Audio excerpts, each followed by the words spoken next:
ایسے شخص کے ساتھ غداری کتنی بری ہے جس نے خود کو تمہارے سپرد کیا ہو۔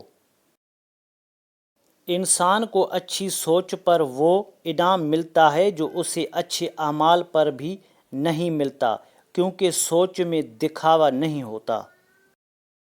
اپنے دوست کے دشمن سے دوستی مت کرو، ایسا کرنے سے تم اپنے دوست کے دشمن بن جاؤ گے۔ دوست کی غلطی ریت پر لکھو تاکہ پانی اسے مٹا دے، اور دوست کے احسان پتھر پر لکھو تاکہ کوئی اسے مٹا نہ سکے۔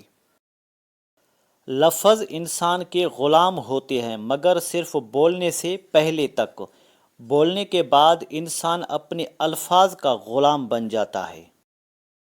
تمہارا بدترین دوست وہ ہے جو تمہیں غلط بات پر راضی کر لے۔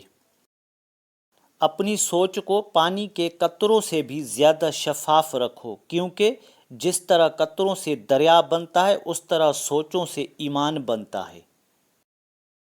السلام علیکم دوستو، اگر آپ کو ہماری کاوش پسند آئی ہے تو ویڈیو کو لائک، شیئر اور سبسکرائب کریں تاکہ ہماری ہر آنے والی ویڈیو آپ تک پہنچتی رہے۔